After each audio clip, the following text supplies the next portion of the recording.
Now here I have Insta360s. This is their most recent or current lineup as far as smaller consumer 360 cameras go. Right here in the middle, we have the Insta360 One RS. This is the twin edition. The reason why they call it a twin edition is because it does come with a 4K camera. Right there, a single lens camera, which is on the front. But you can also swap out that camera with this one right here, which is a 360 camera. And next we have the Insta360. This is the X3. This is a dedicated 360 camera. And coming over here, we have the big boy, the Insta360 One RS. This one is the 1-inch edition. And we call it the 1-inch edition because it does have a dual 1-inch sensor on both these cameras right here. Now with a few different options to choose from, in this video I want to go through with you my experience using these cameras, also where I kind of feel like they best fit as far as use cases go. So if you are in the market looking for a 360 camera and you're kind of confused a little bit about which one to get, in this video I want to go through with you guys my experience using these types of cameras,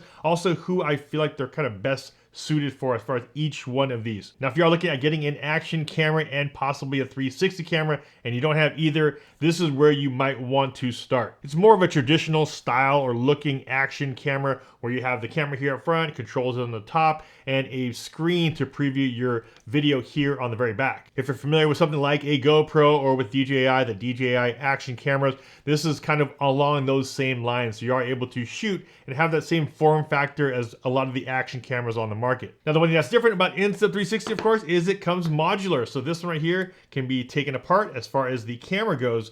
And now you can actually put on a 360 camera just like that. Just pop that back on here, put the battery back on, and boom. Now you are out there shooting with a 360 camera, very similar to what we have here. And that's the reason why this camera is pretty popular, because of the fact that you are getting that kind of like two cameras in one. It allows you to have that standard kind of action camera style. And here you're also able to then shoot 360 with that twin edition camera. Another big benefit here is that it does come with this mount, which means if you wanted to get a bunch of accessories to put onto your gear, so if you wanted like a helmet cam, chest cam, there are so many accessories that do have this two-prong setup at the very bottom of the camera. Once you have this modular setup in the case just like this thing is waterproof up to 16 feet. The one huge advantage that Insta360 does have is their software. All these cameras do have that flow state stabilization, so if you're out there running with it, if it's mounted to your bike and there's a lot of movement, a lot of jitters of the camera, because you're shooting in 360, all of that can be smoothed out in that software. Now for me, as far as the One RS, this modular setup goes,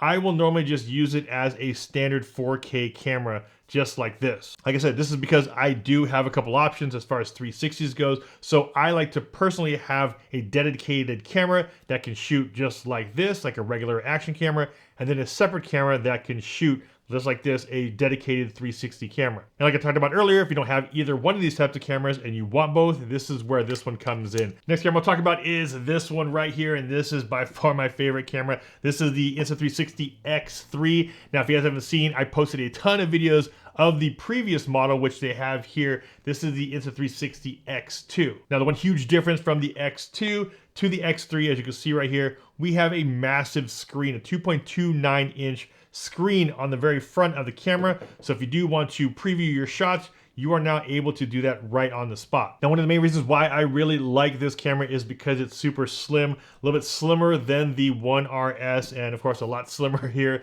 than the thicker 1-inch edition. Now that slim size does come into play, especially if you're out there shooting and you want to have this thing as kind of, I would say, more aerodynamic as possible. So if I am out there either snowboarding, I also want a very light camera, or if I have this thing mounted to the back of my car, it just helps a little bit with that aerodynamics. Plus, because the camera is a little bit thinner than some of the other ones, you can actually get away with the camera not being too far away. This is probably the one you can have the closest to you. Now, as far as video resolution, we do have the same 5.7 as we do on the RS. However, we do have HDR shooting on the X3. As a solo content creator, this is the camera I will pretty much always have in my bag, especially if I want to document myself. If I want to get some shots of me and I want to put this thing, maybe mount this onto my bike, I want to get some unique back angles, this is the camera I will normally bring, mainly because of its size and and form factor. When they released this camera not too long ago, they actually released a new part of their software called Me Mode,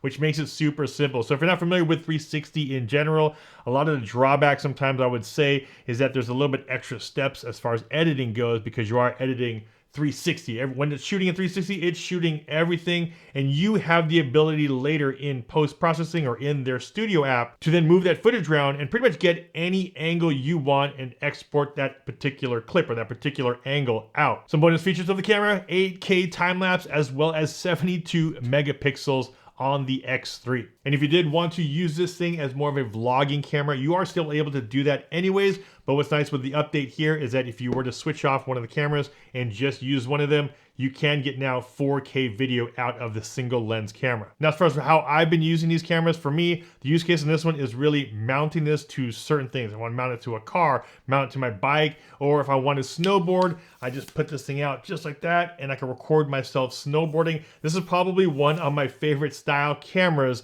this one as well as the X2, that I've been using, especially when it comes down to snowboard season. Now, going from these style cameras over into the big boy or bigger boy, over here we have the 1-inch edition. So you're able to do all the same 360 style shots you are able to do with these, except now you're just gonna have a lot better quality because we do have a dual 1-inch sensor on this camera. Now, if those aren't familiar, as far as this sensor size goes, the bigger the sensor, you're able to collect in a lot more light, which means if you are the type to use this thing in scenarios where you have a lot of low light or indoor shots, this is when you're gonna wanna jump up to a 1-inch censored camera like we have here. So if you are into things like real estate and you wanna have those indoor virtual tours, this thing also works well with the software called Matterport. Matterport is one of the softwares that help you create virtual tours. So if you're doing something like real estate, you wanna map out a house and have that virtual tour of walking through the house, this is one of the popular cameras that you might wanna use for that situation. You also have a little bump up on video resolution. This does shoot 6K in 360, as well as 21 megapixel photos,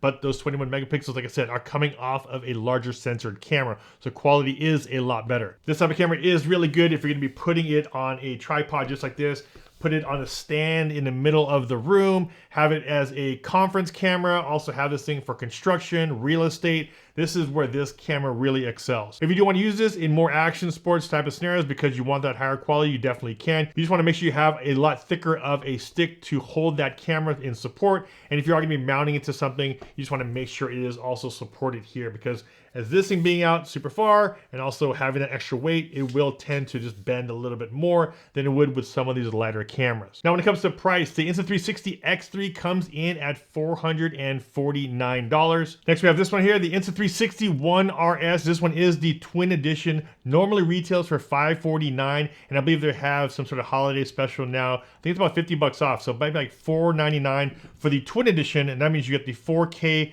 camera here as well as that 360 mod, so you're able to swap those in and out. And lastly, we have this one right here. If you want the highest quality camera, this has a dual 1-inch sensor, a co-engineered Leica camera. This setup is currently going for $799 on their website. And like I mentioned earlier, I do have in-depth videos on each one of these cameras, so if one of them kind of appeals to you a little bit more than the other, definitely check out the full playlist down below. I go in depth, in detail on all of these cameras. Links to these cameras, of course, will be down below in the video description. And if you got some value from this video, a big like would be much appreciated. This is Ultra Stasio with FlytPath.com. I'll see you guys in the next video. Take care.